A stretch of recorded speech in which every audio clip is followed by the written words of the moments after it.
آمنہ اور فاطمہ دونوں پڑوسی تھیں اور دونوں کھیتی کیا کرتی تھی۔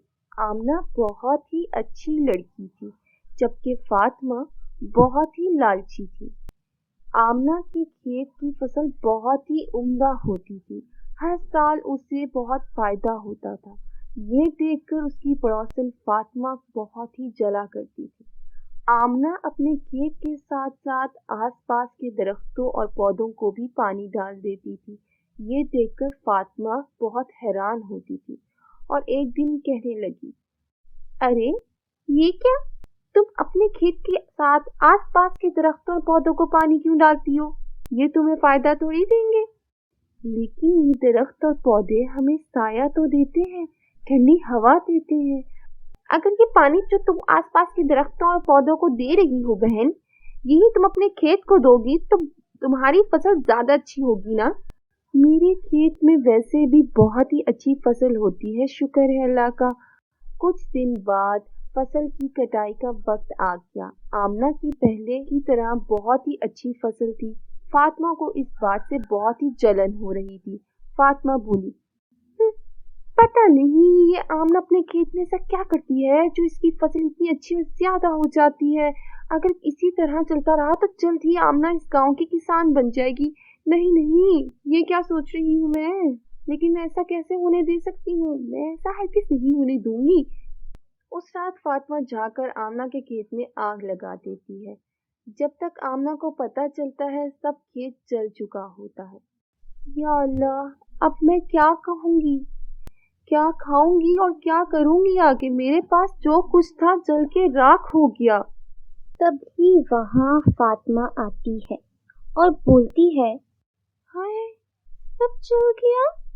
اگر تمہیں کسی بھی چیز کی ضرورت ہو تو مجھے ضرور بتانا، میں تمہیں اپنے کھیت میں سے ضرور دوں گی، ٹھیک ہے؟ اور اگر چاہو تم میرے کھیت میں مزدوری بھی کر سکتی ہو۔ نہیں، مجھے کچھ نہیں چاہیے کسی سے بھی۔ آمنہ ایک درخت کے نیچے بیٹھ کر رو رہی تھی۔ تبھی اس نے دیکھا کہ کھیت کے باہر لگے ہوئے کچھ پودے مرجھا رہے تھے۔ وہ پانی لا کر پودوں کو ڈالنے لگی۔ وہاں پر ایک گلاب کا پودا بھی تھا۔ جیسے ہی اس نے گلاب کے پودے کو پانی دیا، اس میں سے ایک آواز آئی، آمنہ، تم نے بغیر کسی فائدے کے ہمیں پانی ڈالا۔ مجھ سے تمہارا یہ دکھ دیکھا نہیں جا رہا۔ میرے پاس تمہیں دینے کے لیے کچھ نہیں ہے۔ میں بس تمہیں یہ جادوئی پھول گلاب ہی دے سکتا ہوں۔ ہم اس جادوئی گلاب کو لے جاؤ۔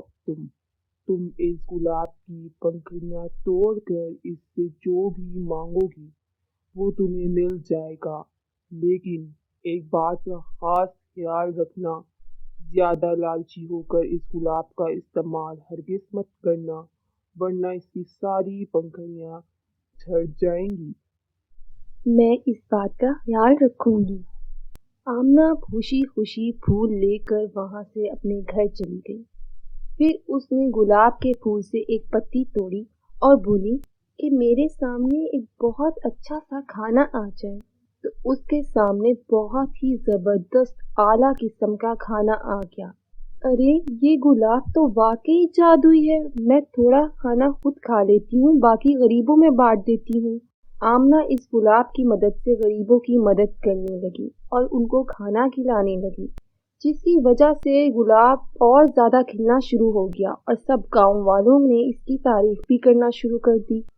فاطمہ یہ سب دور سے کھڑی دیکھ رہی تھی اور بولنے لگی، ارے میں نے تو اس کی ساری فصل برباد کر دی تھی، اب اس کے پاس اتنے پیسے آئے کہاں سے کہ غریبوں کو بھی کھانا کھلانے لگ گئی ہے؟ مجھے پتہ لگانا ہوگا آخر اتنے پیسے آئے کہاں سے۔ اس رات فاطمہ آمنہ کی کھڑکی کے پاس بیٹھ گئی۔ تبھی آمنہ گلاب کی ایک پتی توڑ رہی تھی اور کہنے لگی، مجھے بہت سا کھانا چاہیے۔ تو سامنے بہت سارا کھانا آ گیا۔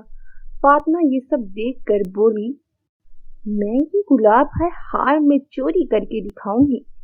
پھر وہ گلاب چوری کر کے گھر لے گئی۔ گھر جا کر اس نے گلاب کی پتی توڑی اور بولی، میرے سامنے بہت سا پیسہ آ جائے، لیکن پیسہ آنے کی بجائے سارے گلاب کی پنکھڑیاں نیچے زمین پر بکھر گئی اور فاطمہ کے گھر کا سارا سامان غائب ہو گیا۔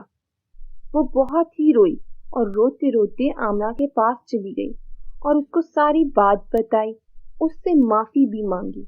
آمنہ نے اسے معاف کر دیا۔